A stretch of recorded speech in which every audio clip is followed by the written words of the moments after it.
that is it builds your self-confidence. As you can stand up in front of a group, as you can look people in the eye, that helps you build self-confidence. And it teaches you how to speak in front of groups. And 4-H, one of the things that we sometimes tend to forget when we're so busy dealing about raising our rabbits or working with our horse is that 4-H basically is trying to teach us how to be leaders. And so one of the ways that we can be a leader is showing people how to do it. So that's why 4-H asks you every year to do at least one demonstration. And they ask you to do it in your project because you're learning about your project. But also, you're learning about your project, you're showing about your project. But when you decide what it is that you're going to do for your demonstration, you need to plan, you think about your audience, think about something that you're interested in showing people what to do. You want to make it easy, simple, and fun. So that the main part is that you learn to get up in front of a group. So today, I'm going to show you guys, my demonstration is how to make a peanut butter and jelly sandwich. Okay, pretty easy, right? You guys don't have to pick a hard thing to do. But you need to think about what you need for your demonstration, the supplies and the tools.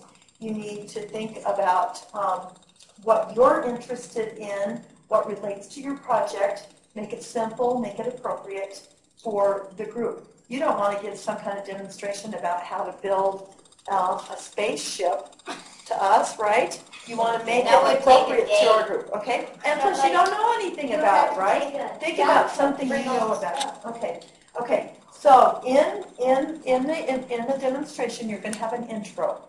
That's just to say, this is what my demonstration's about. You want to make it kind of catchy.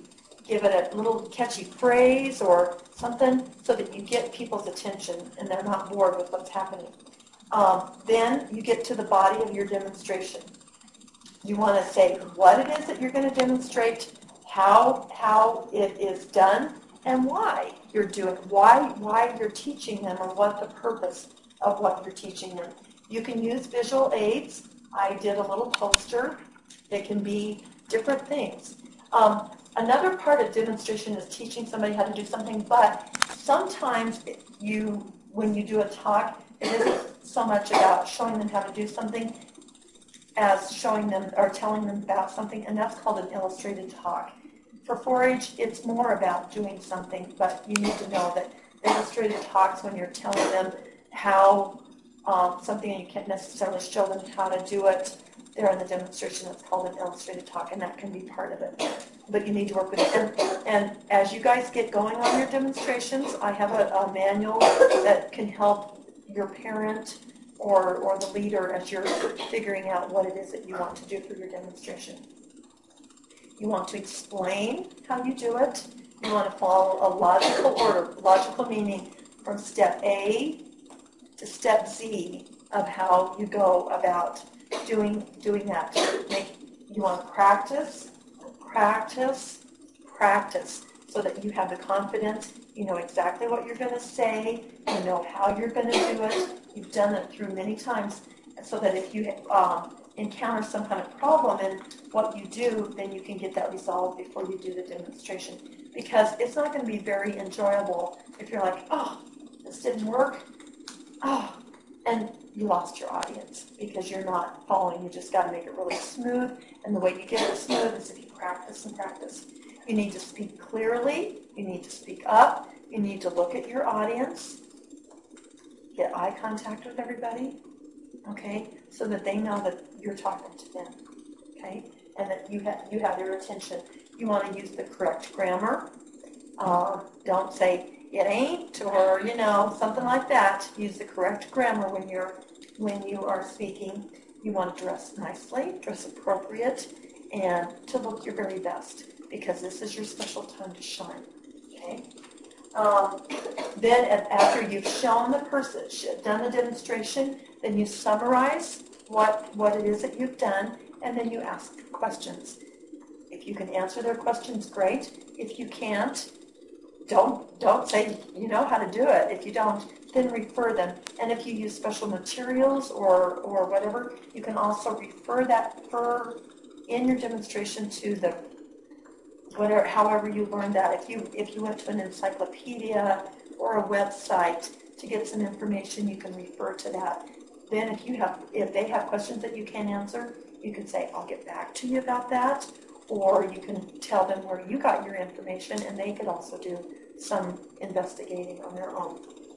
Okay, so then I wanted you to understand what the purpose of a demonstration is and kind of the general framework. So now I'm going to go and I'm going to do a very simple demonstration so that you guys kind of have an idea of what a demonstration needs to look like.